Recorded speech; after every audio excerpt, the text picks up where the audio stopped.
वंदे मातरम। आप सभी का नेटवर्क 10 के खास कार्यक्रम चर्चा खास में स्वागत है। मैं हूं आपके साथ रजनी सिंह।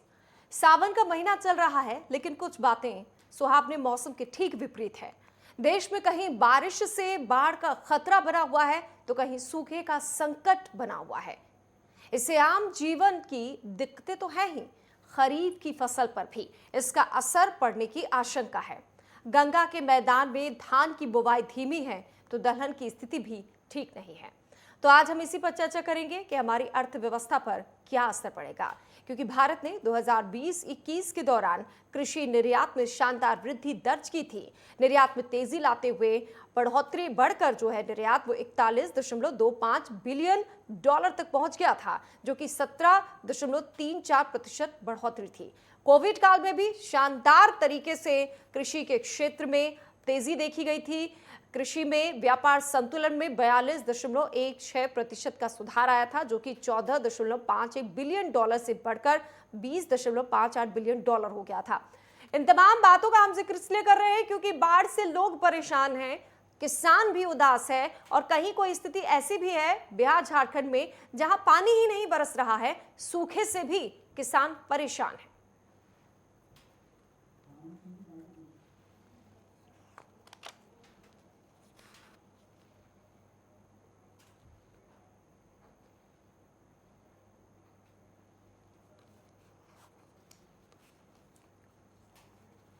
तो किसानों से जुड़ा मुद्दा है, बेहद गंभीर मुद्दा है, इसीलिए हम इस पर आज चर्चा कर रहे हैं। और हमारे साथ किसान नेता भी जुड़े हुए हैं और एक किसान भी जुड़े हैं। मिलवा देते हैं, स्वागत करते हैं। रामपाल जाट किसान नेता हमारे साथ जुड़ चुके हैं और साथ ही साथ विक्रम सिंह आर्य किसान भी जुड़े हुए हैं। दोनों का बहुत बहुत स्वागत है नेटवर्क 10 पर।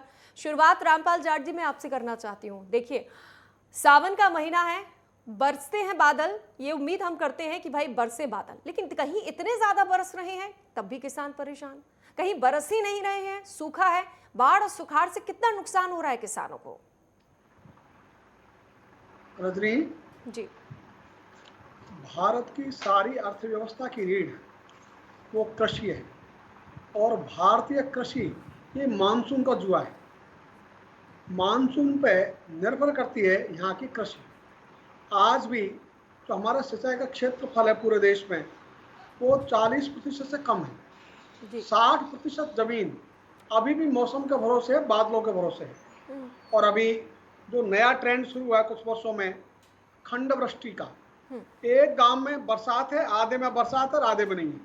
हाँ।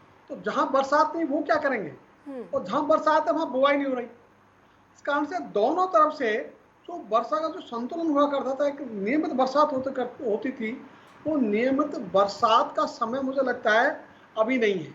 इसलिए जो खंड वृष्टि जिसको कहते हैं, एक जगह बरसात है दूसरी जगह नहीं है, इसलिए दोनों तरह के किसान ही परेशान है।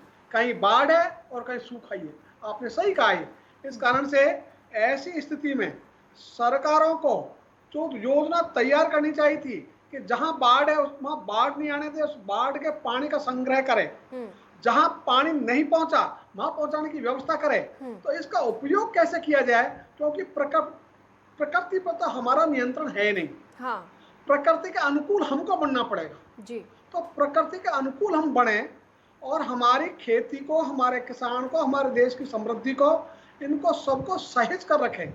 इसके लिए जरूरी है योजनाएं हम बनाएं उस ढंग की जिससे जहां ज्यादा बरसात हो जाए वहां भी कम से कम नुकसान हो, और जहां बरसात नहीं हो वहां वो फसल से वंचित नहीं रहे। तो दोनों तरह की नीति, और अभी आजादी के बाद से जो नीतियां बनी है, पहली पंचवर्षीय योजना छोड़ दो जहां 37% बजट सिंचाई के लिए था, उसके बाद में तो सिंचाई को बजट देना बंद सा हो गया। इस कारण से वो जो बजट था केंद्र का 37%, उसमें कमी आ गई। आज 37% बजट नहीं है सिंचाई पर, जबकि आवश्यकता है। आज हमको सड़क भी चाहिए, हमको सिंचाई भी चाहिए, लेकिन प्राथमिकता कौन सी? हमारी प्राथमिकता है कृषि प्रधान देश की सिंचाई। सिंचाई के बाद सड़क जरूर बनाएंगे। तो अभी तो हमारी सड़क तो हो गई प्राथमिकता और सिंचाई हो गई दूसरे नंबर पे। इसकी वरीयता भी नहीं रही, प्राथमिकता भी नहीं रही। इसलिए सरकारों को क्रम बदलने का जरूरत है। ये क्रम बदले प्राथमिकताओं का, और उस क्रम बदलने से पूरे देश में खुशहाली आएगी। इसलिए हमने तो नारा दिया हुआ है, किसान की खुशहाली तो देश की खुशहाली। बिल्कुल, और ये दूसरा सही हमने बात कहा है। अगर किसान खुश रहेगा तो देश भी खुश रहेगा। कोरोना काल में हमने देखा कैसा किसानों ने काम किया। हमारी अर्थव्यवस्था भी देखिए, कोरोना के वक्त सबकी अर्थव्यवस्था चरमरा गई, लेकिन हमारे यहाँ जो निर्यात हुआ है उसमें वृद्धि की गई है। बिलियन डॉलर इसमें वृद्धि हुई है, वो सिर्फ और सिर्फ किसानों की बदौलत हुआ है। हमारे साथ एक किसान और जुड़े हुए हैं, विक्रम सिंह आर्य जी। सबसे पहले तो मैं आपसे जानना चाहूंगी कि आप एक किसान हैं और ऐसे हालातों में आपकी चिंता भी तो और भी ज़्यादा बढ़ गई होगी। किन किन फसलों को नुकसान है ऐसे वक्त में जहां बारिश ज़्यादा हो रही है, और वो गंगा के किनारे जहां बारिश ही नहीं हो रही है, सुखाड़ है, बुआई तक नहीं हो पाई है। थोड़ा फसलों के बारे में बताइए। मैं दोआब का किसान हूँ। जी। गंगा और यमुना के बीच का किसान हूँ। हम्म। यमुना के पास में हमारा गांव है, छतरौली के पास में। आपको नाम सुना होगा छतरौली सा। यहाँ से चौधरी चरण से पहली बार 1937 में धारा सभा में पहुंचे। मैं वहीं का किसान हूँ। यहाँ बारिश नहीं हो रही और बारिश लगातार गिरती जा रही है। बारिश के कारण भूजल गिरता जा रहा है। हमारा भूजल जो सन 2000 में 20 फीट के आसपास था, आज गिरकर 80 फीट पर चला गया है। और उसके कारण जी। हमारा जो खेती जो हम करते हैं ट्यूबवेल से, उस ट्यूबवेल के कारण हमको जो पहला सिस्टम था वो समाप्त किया, दूसरा सिस्टम समाप्त किया, अब तीसरा सबमर्सिबल का सिस्टम आया। उसमें पैसे भी अधिक लग रहे हैं और हमारी जो ट्यूबवेल के कनेक्शन थे वो 5 हॉर्स पावर पर थे। अभी आउट ऑफ कंट्रोल हमारे है भूजल नीचे जा रहा है, इसके लिए हम जिम्मेदार नहीं है। लेकिन सरकारों ने हमारे ऊपर बिजली का बिल इतना लाद दिया कि हम उसे दे पाने में असमर्थ हैं। हमारी ट्यूबवेलों के ऊपर 10 हॉर्स पावर से बढ़ाकर 20 हॉर्स पावर तक लगाया जा रहा है देखिए ना, सरकारों द्वारा। एक तो आप लोग बोझ तले दबे जा रहे हैं, लेकिन दूसरी तरफ ये देखिए ना कि बारिश इतनी ज्यादा हो रही है कि वहां तो बिजली तो छोड़िए, अब फसलें कैसे बचा सकते हैं ऐसे में जहां बारिश ज्यादा है?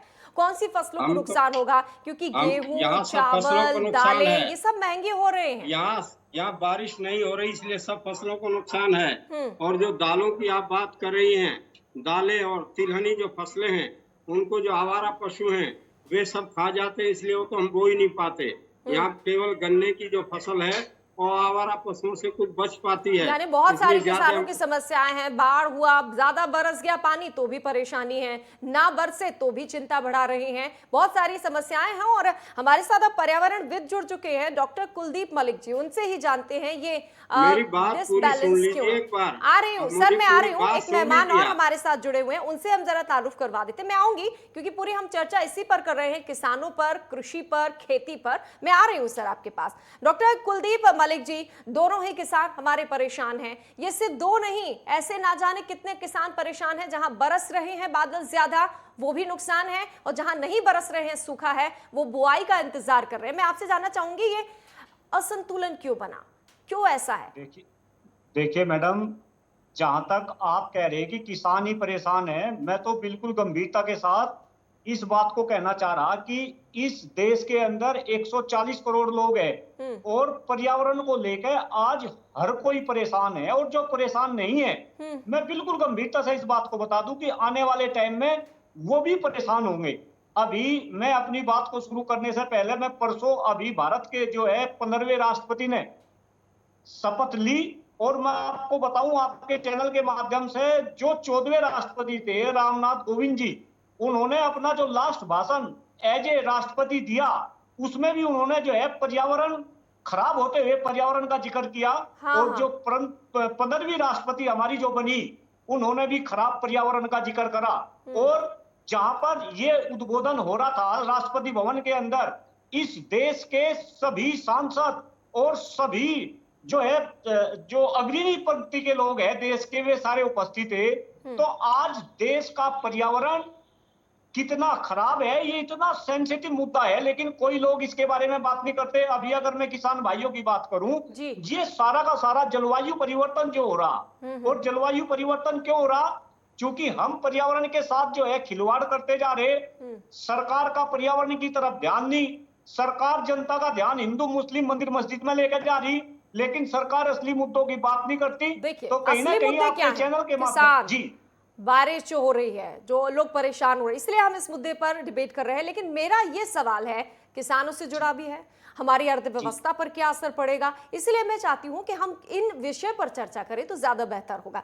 ठीक है, हमारे साथ किसान विक्रम सिंह आरजी, आप बात पूरी करना चाह रहे थे, बिल्कुल आप बात पूरी करिए। और साथ ही साथ मैं आपसे ये भी जानना चाहती हूँ कि जब ऐसे हालात हैं तो क्या वहां पर प्रशासनिक अधिकारी भी आते हैं, क्योंकि सरकार की तरफ से कई योजनाएं हैं और वहां पर सूखा होता है तो भी सरकार की तरफ से राशि मुहैया करवाई जाती है, ज्यादा नुकसान होता है तो भी मुहैया करवाई जाती है, इसके बारे में ऐसा है कि जो परिस्थितियां हैं यहाँ की, जिन परिस्थितियों में बैठा हुआ, जिन परिस्थितियों में हम बात कर रहे हैं, उन्हीं का विश्लेषण करना हमारे लिए मुमकिन है और उन्हीं पर हम बात कर सकते हैं। हमारी जो फसलें हैं उनमें से दलहनी फसलें, तिलहनी फसलें, सारों को आवारा पशु चट कर जाते हैं। जब से सरकारें आई हैं 2008 से, इनकी पॉलिसी के कारण हमारा जो गौधन था, जो हमारा पशुधन था, उसका व्यापार पूरी तरह से नष्ट हो चुका है। हम अपने पशुओं को, गाय को बेचते थे, एक गाय को बेचते थे तो हम 50,000 से 60,000 तक मिलते थे। आज गाय बिक नहीं पा रही है, क्योंकि देखिए अभी मौसम की बात हो रही है, सावन की, तो मैं चाह रही हूँ कि उसकी तरफ थोड़ा सा प्रकाश डालिए। जब बारिश हो रही है, बाढ़ हो रही है, जब हमारा पशुधन नष्ट होगा, ठीक है, पशुधन नष्ट होगा, जो फसलें हम बो रहे हैं सारी फसलें हमारी नष्ट हो जाती है, खा जाते हैं हमारा। वो वहां पर नुकसान हो रहा है। लेकिन ये भी तो सोचिए ना, ये जो प्राकृतिक आपदा है, आप सुन रहे हैं पर्यावरणविद क्या कह रहे हैं, कह रहे हैं बहुत गंभीर मसला है, इस पर चर्चा होनी चाहिए। पशु महत्वपूर्ण है, हमारे पशु महत्वपूर्ण है, पशु इंसान के साथ पशुओं की भी सहभागिता है, और खेती महत्वपूर्ण है, जो सब कुछ बर्बाद होता जा रहा है। हाँ, और इससे जैसे कि अभी आप रामपाल जाट की बात सुन रहे थे, वो ये कह रहे थे कि भारतीय अर्थव्यवस्था की कृषि रीढ़ की हड्डी है और अगर इस पर ध्यान नहीं देंगे तो आने वाले वक्त में क्या असर होगा, अब इस पर हम बात करते हैं। ठीक है, हम उस पर बात करते हैं कि ये जो कुछ हो रहा है अब आने वाले वक्त में इसका क्या असर होगा, क्योंकि निर्यात तेजी के साथ हुआ, वृद्धि तेजी के साथ हुई। कोरोना काल में भी देखिए किसानों की बदौलत हमारे देश ने सरवाइव किया और इसकी तारीफ प्रधानमंत्री से लेकर तमाम लोगों ने की है। रामपाल जाट जी, अब इन सबका हमारी अर्थव्यवस्था पर क्या असर पड़ेगा, क्योंकि गेहूं, चावल, दालें, अदरक, कई ऐसी चीजें हैं जो हमारा देश निर्यात करता है।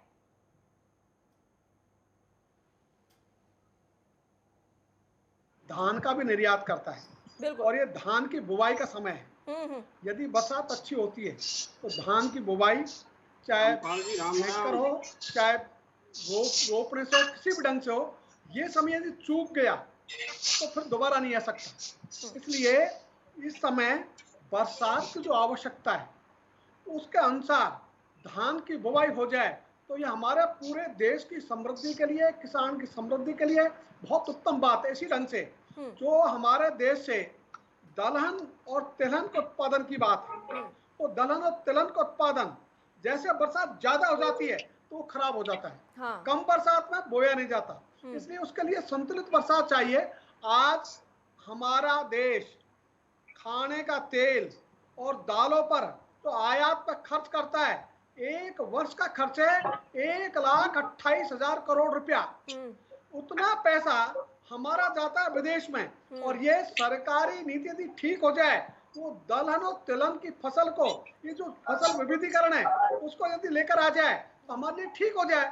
इसलिए सरकारों की नीतियां किसानों को कई बार चलाती है, कई बार मारती है। इसलिए यदि सरकारें किसान के अनुकूल, किसान के खेत के अनुकूल, मौसम के अनुकूल नीतियां बनावे और ये एयर कंडीशन रूमों में बैठकर नीतियां बनाना बंद कर दे तो मैं सोचता हूँ बहुत सारा लाभ हो सकता है। और हम तिलहन और दलहन में भी, जैसे हमने गेहूं में आत्मनिर्भरता प्राप्त की, धान में हमने आत्मनिर्भरता प्राप्त की, ऐसे हम दलहन और तिलहन में भी आत्मनिर्भरता प्राप्त कर सकते हैं। तो ये जो खरीफ की फसलें हैं इसी का समय है। और अगली जो फसल आएगी रबी की, जिसमें गेहूं है, जौ है, मसूर है, चना है, वो आगे आएगी तो उसका तो अभी और मौसम है। लेकिन ये जो खरीफ की फसल है, कितना मौसम और बचा है? अगर बारिश होती है, पल मौसम बदल रहा है, क्योंकि मौसम विभाग भी कह रहा है कि आगे 2-4 दिन जो है बारिश हो सकती है, तो अभी कितना वक्त और है? अगर बारिश होती है तो क्या इस स्थिति से निपटा जा सकता है?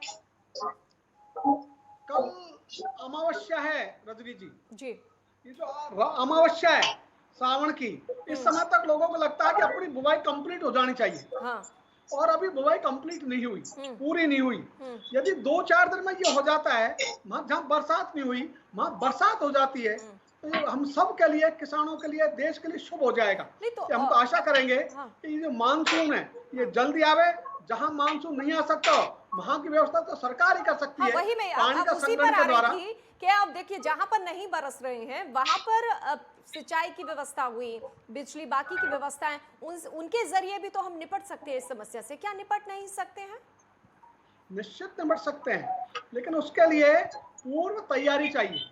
ये तुरंत कुछ नहीं हो सकता। इसलिए जो पहले यदि हमने सिस्टम तैयार किया होता, पहले से हमने सावधान रखी होती, क्योंकि हर वर्ष की बात है, तो ये पहली वर्ष थोड़ी है ऐसी बरसात, हर वर्ष की बात है। इसलिए जो मैंने शुरू में कहा कि भारतीय कृषि मानसून का जुआ है, ये अब से नहीं सदा से है, और तो भी हमारी सरकारें उस ढंग की तैयारी नहीं रख सकती। आज गंगा और जमुना का मैदान जो उपजाऊ मैदान माना जाता है, वहां यदि समस्या आती है तो बाकी देश के बारे में हम विचार कर सकते हैं राजस्थान की क्या स्थिति होगी। इसलिए राजस्थान जैसे सूखे प्रदेश में वहां तो समय पर बरसात चाहिए, लेकिन ऐसे मैदानों में भी यदि बरसात नहीं आई तो ये बड़ा विचारणीय विषय है। इसलिए डिसबैलेंस हो रहा है, वो वही तो कह रहे हैं, पर्यावरणविद वही कह रहे हैं कि अगर हम चेतेंगे नहीं तो परेशानी होगी। और देखिए हम देख भी रहे हैं। हाँ जी, डॉक्टर कुलदीप मलिक जी। कुलदीप मलिक जी, मेरी आवाज आ रही है क्या? जी जी, आवाज आ रही है मैम, प्लीज। देखिए थोड़ी देर पहले किसान नेता ने हमें बताया था, चर्चा जब शुरू हुई थी हमारी, कि जहां बारिश ज्यादा हो रही है वहां इंतजाम करना चाहिए पानी को संकलित करने का, और फिर जहां नहीं हो रही है वहां पर पानी पहुंचाने का।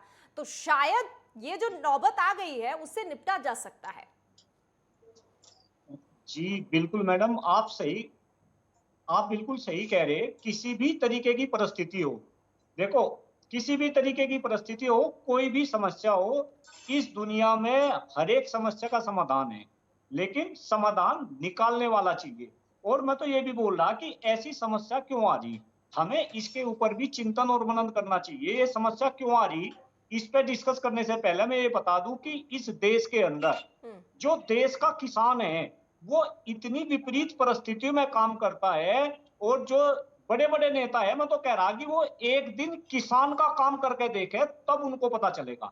और किसान की हर तरीके से किसान का मरना है, ज्यादा बारिश आ जाए तब किसान का मरना, बारिश ना आ जाए तब किसान का मरना। लेकिन हमें यह देखना पड़ेगा, इस देश में अगर जरा सी बारिश आ जाए तो हम बार बार चिल्लाने लगते हैं, अगर थोड़ी सी बारिश कम हो जाए तो हम सूखा सूखा चिल्लाने लगते हैं। भाई ये तो कहीं ना कहीं सरकार को इस बात का प्रबंध करना पड़ेगा, सरकार को कहीं ना कहीं किसानों का ध्यान रखना पड़ेगा, और जैसी परिस्थिति हो इसके अकॉर्डिंग काम करना पड़ेगा। ये समस्या क्यों आ रही, फिर वही सारी की सारी बात पर्यावरण की आ रही, ग्लोबल वार्मिंग की आ रही। आज सब लोगों को पता है धीरे धीरे ग्लेशियर सारे पिघलते जा रहे, समुद्र का जल स्तर जो है ऊपर बढ़ता जा रहा। राजस्थान जहां पे बरसात नहीं होती थी वहां पे जो है बरसात हो रही। अगर मैं अपने दिल्ली एनसीआर की बात करूं, यहाँ पर जो है कम बरसात हो रही, यहाँ पे ज्यादा बरसात हो रही। तो कहीं ना कहीं हमें पर्यावरण के संतुलन के लिए भी काम करना पड़ेगा। और मैं तो खास तौर से जितने भी मेरे किसान भाई है, मैं इनसे भी निवेदन करता हूं, मैं भी किसान फैमिली से हूं, मैं जानता हूं कि किसान कितनी विपरीत परिस्थिति में जो है किसान काम करता है। तो कहीं ना कहीं सभी को इकट्ठे होकर इस पर्यावरण की रक्षा के लिए आगे आना पड़ेगा। उसमें किसान हो, जवान हो, आम इंसान हो या फिर सरकार हो, सरकार को अपना रोल जो है प्ले करना पड़ेगा। जी मैडम। तो उसके लिए कर रहे हैं ना, पौधारोपण लगातार जारी है, लोगों को जागरूक कर रहे हैं, लोगों को भी जागरूक होना चाहिए। ये तो मैडम सब दिखाने की बात है। आपको बता अभी मानसून का सीजन दिखाना नहीं है, करके दिखाना है। एग्जैक्टली, सरकार को दिखाना पड़ेगा। ये देश के नेता बात तो बड़ी बड़ी करते हैं, ये देश के नेता कहते हैं कि हम इस देश को विश्वगुरु बना देंगे। अरे मैं तो कह रहा अपने किसान भाइयों से भी अपनी आगे आने वाली पीढ़ी के बारे में सोचो। इस देश में आज सांस लेने के लिए हवा नहीं बची, पीने के लिए पानी नहीं बचा, खाने के लिए शुद्ध खाद्यान्न नहीं बचा। कैसे ये देश विश्वगुरु बनेगा? कहीं ना कहीं हम सभी को सोचना पड़ेगा, उसके इन लिए नेताओं किसानों को को मजबूर मेहनत करना करनी पड़ेगा। होगी, जी उसके लिए मैम, नीति बनानी होगी, उसके लिए आम जनता को भी सजग होना होगा, तब ये सब कुछ संभव हो पाएगा। कि हमारे साथ किसान जुड़े हुए हैं। विक्रम सिंह आर्य जी, बहुत सारी समस्याएं हैं किसानों की, लेकिन इन समस्याओं से, जैसे इन्होंने कहा कि पर्यावरण की ओर भी तो हमें ध्यान देना होगा, किसानों को भी इस बारे में सोचना होगा, क्योंकि इन सबका खामियाजा देखिए ना, आप लोगों को भी भुगतना पड़ रहा है, सबको भुगतना पड़ रहा है। क्या आप इस बात से सहमत हैं? और दूसरा सवाल मेरा जमाखोरी को लेकर है। मैडम, आप मुझे कुछ समझ है तो सारी बात आपसे रख। देखिए, इस देश में गांधी के दर्शन को अपनाए बिना किसी समस्या का कोई समाधान नहीं, और जो सरकारें हैं वे गांधी के दर्शन को पूरी तरह से अंदर खाने नकार रही हैं। गांधी ने जो बताया कि जीवन शैली व्यक्ति की कैसी हो, व्यक्ति की जीवन शैली, जीवन जीने का जो ढंग है, जो ग्रीडीनेस है, जो सरकारों ने पैदा की ग्रीडीनेस, चारों तरफ भ्रष्टाचार का ये आलम है कि कहीं भी कोई विक्रम दफ्तर सिंह में जी, चला जाए आप तो काम सरकार नहीं को होगा। कोसेंगे, उससे क्या होगा? अगर हम इस पर हमने चर्चा पैदावार करें कि बढ़ाई मैडम। हम इस पर चर्चा मैडम, करें कि कोरोना में किसान आप क्या कह रहे, मेरी योगदान बात दे सुनो, रहा है, मेरी बात सुनिए आप। कैसे कर सकता अब है, आप उसको उपदेश नहीं कोसेंगे दें क्या मुझे, होंगे? मुझे हमारी ये उपदेश ना कोशिश है दें। चर्चा खास में कि हम मेरी चर्चा बात करें सुने समाधान, आप। क्योंकि अब डिबेट आप आखिरी मेरी दौर बात में है। सुनेंगी नहीं, हाँ। अपनी कहती रहेंगी, उपदेश देती रहेंगी, मेरी पूरी बात सुन लीजिए, उसके बाद आप अपनी बात रखिए। जब तक व्यक्ति की जीवन शैली ठीक नहीं होगी, पर्यावरण ठीक नहीं हो सकता। सरकारें कहेंगी कुछ, करेंगी कुछ, तो जिम्मेदार तो कौन आम होगा? लोगों की भी तो जिम्मेदारी है ना सर। हमारी मैं वो जिम्मेदारी, देखिए, हमने पर्यावरण उत्पादन में बढ़ाया, तो डॉक्टर कुलदीप हमने मलिक ने उत्पादन भी यही बढ़ाया। से शुरुआत की थी हम कि उत्पादन अभी बढ़ाते किसान हैं, परेशान उत्पादन नहीं का है, लाभ पूरा नहीं देश देते हमको। परेशान होगा, जागना होगा। हमें उत्पादन बढ़ा रहे हैं, उत्पादन बढ़ा के अन्न के भंडार भर दिए, गेहूं के भर दिए, चावल के भर दिए, चीनी के भर दिए, लेकिन हमको पेमेंट नहीं मिलता। हाँ, उस पे हमारा आइए ना, 1 साल का पेमेंट बकाया है, कौन है जिम्मेदार इसके लिए? जमाखोरी से भी कौन आप लोग जिम्मेदार दो-चार है? होते होंगे। अब ऐसी स्थिति में फिर से जमाखोरी हो जाएगी शुरू, फिर अन्न का संकट खड़ा हो जाएगा, महंगाई बढ़नी जमाखोरी शुरू तो हो सरकार जाएगी। कानून ले आई थी पीछे, जमाखोरी बढ़ाने के लिए। किसान ने जमाखोरी का जो एक्ट था कि इतनी लिमिट है जमा करने की, वो समाप्ति कर दिया था। जमाखोरी सरकार बढ़ाना चाहती थी, किसानों ने बचा लिया इस देश को, नहीं तो ये तो डुबो देते इस देश को। वो जमाखोरी का जो कानून था उसे समाप्त करके कि अन्न भंडारण इतना अधिक ये लोग कर सरकार देते भी तो अपनी। किसानों के लिए सोच रही है ना, अलग राह किसानों नहीं है। के लिए देखिए, नहीं सोच रही सियासत कहीं ना भी। हो तो ज्यादा बेहतर है। हमारी सियासी जमीनें बोल और लेना चाहती है, सियासी शब्दों से मैं हमारे- चाहती हूँ कि हम बचे। हमारी किसानों को तिलहन लेकर और बड़ी दलहनी आराम से फसलें चर्चा नष्ट हो, कर दी चर्चा आवारा खास में मेरा पशुओं यही ने। मुद्दा है। ठीक है, आवारा हम- पशुओं ने तिलहनी ठीक है, दलहनी रामपाल फसलें जाट नष्ट जी, कर दी। रामपाल जाट जी, क्योंकि रामपाल अब जाट जी ने भी कहा कि सरकार ठीक है। नीतियां बनाए, ठीक सरकार ठीक नीतियां हैं, नीतियां बिल्कुल सर, बनाएगी। सिंचाई को लेकर सरकार और ज्यादा सजग हो, उसी पर हम चर्चा कर रहे हैं ना, उस पर हाँ। चर्चा करिए, उपाय बताइए, वो पॉइंट्स उपाय बताइए ये जो है, हम रखें उपाय ये यहाँ है से। किसानों को सब्सिडी दी जाए। ठीक है। प्रकृति के विरुद्ध ही हम लड़ रहे हैं, पर्यावरण बिगड़ता जा रहा है लेकिन उसके विरुद्ध लड़ रहे हैं, रामपाल, पैदावार ठीक है। बढ़ा रहे हैं, रामपाल जाट लेकिन जी, हमको अब ऐसी स्थिति बन गई है, अब देखिए सुखाड़ और बाढ़ से तो परेशान है किसान, इसका क्या देश पर भी तो असर होगा, आवारा महंगाई भी पशुओं से बढ़ेगी, भी दालें, गेहूं, चावल, ये तमाम वस्तुएं जो है महंगी होंगी, और ऊपर से जमाखोर जो है वो सक्रिय हो जाएंगे। क्या एक इस पर भी सरकार को ध्यान देना चाहिए? रजनी जी, सबसे बड़ी बात यह है, जब हम पर्यावरण की सोचते हैं तो स्वयं का जीवन शैली की यदि हम सोचें, यदि जीवन शैली को देते हैं, जो किसान का जीवन है वो तो प्रकृति के अनुकूल है, बिल्कुल है। यदि प्रकृति से दूर किया है किसान को, तो ये रासायनिक खाद लाकर सरकारों ने किया है। खेती का रासायनिकरण, खेती का मशीनीकरण ये सरकारों ने शुरू किया। इस कारण से किसान उससे थोड़ा हटा उस बात से, इसलिए आज जो अमृत अन्न हम पैदा करते थे आज विषम हो गया। इस कारण से हम जो पैदा तो करें खेती की तरफ तो भी तो अमृत लौट हो रहे हैं ना। सबके लिए, तो अमृत की अवधारणा के आधार पर जो हेलो, सरकार ने उसमें पत्थर डाला और पत्थर डालकर फिर दूर हो गई। और आज भी जो सरकारी लोग हैं और जो हमारे पर्यावरणविद तथाकथित, एक आदमी छोड़ दो अच्छे लोग हैं, लेकिन ज्यादातर पर्यावरणविद उनका जो जीवन है वो प्रकृति को नष्ट करने वाला है। वो भाषण तो देंगे पर्यावरण के और जीवन का आचरण करेंगे उसके विपरीत। इसलिए हमारा जो आचरण है, हमारी जो जीवन शैली है वो प्रकृति के अनुकूल रहे। इसलिए गांधी ने जो कहा, प्रकृति आवश्यकता को पूरी कर सकती है, लालच को नहीं। आज हम लालच में आ गए और लालच में आकर हमने सारी प्रकृति के साथ ऐसा छेड़छाड़ किया, इसीलिए कि डिसबैलेंस पूरा हो गया। का पूरा देखिए, जो सिस्टम है बिल्कुल, बरसात का भी इसीलिए ये सब कुछ डिस्टर्ब हुआ। हुआ। इस कारण से रजनी, हाँ। हम तो कहना चाहेंगे कि जैसे किसान का जीवन में पूरे में पर्यावरण जन्म से लेकर मृत्यु तक है, पूरे जीवन में प्रकृति की रक्षा, हम प्रकृति को माँ मानते हैं, मित्र नहीं। ये पर्यावरण तो मित्र मानते हैं, हम मित्र की अवधारणा नहीं करते, हम तो माँ की करते हैं। प्रकृति हमारी माँ है। चलिए, तो किसानों प्रकृति से को माँ मानना सीखें। किसानों को इन समस्याओं से निपटने के लिए सरकार को भी योजना बनानी होगी। कुल मिलाकर चर्चा में यही निकलकर सामने आया है। तमाम लोगों का बहुत बहुत शुक्रिया। रामपाल जाट जी, विक्रम सिंह, डॉक्टर कुलदीप मलिक जी हमारे साथ इस चर्चा में भाग लेने के लिए। तो पर्यावरण के प्रति भी लोगों को जागरूक होना होगा। और जिस तरीके से कहीं सूखे का संकट मंडरा रहा है तो कहीं बाढ़ की आशंका, ये स्थिति खेती पर संकट बढ़ा रही है। बिहार झारखंड में सूखे की स्थिति बनी हुई है। कई हालात ये हैं कि शहर जलमग्न हो रहे हैं। केंद्र और राज्य सरकारों को इन स्थितियों पर सोचना होगा। खाद्यान्न की आपूर्ति वितरण पर तो ध्यान रखना ही होगा। साथ ही ऐसी स्थितियों में जमाखोर भी फायदा उठाते हैं। गंगा के मैदानी इलाकों में सूखे का असर बना हुआ है, जबकि राजस्थान, उत्तराखंड के कई इलाकों में भारी बारिश ने जनजीवन को अस्त व्यस्त कर दिया है। ऐसी स्थिति में हर तरफ सोचना होगा। आगे दिक्कतें बढ़ सकती हैं, खाद्यान्न का संकट बढ़ सकता है। इस चर्चा को यहीं विराम देते हैं, फिर मिलेंगे एक नए विषय के साथ। तब तक के लिए दीजिए मुझे इजाजत। जय हिंद।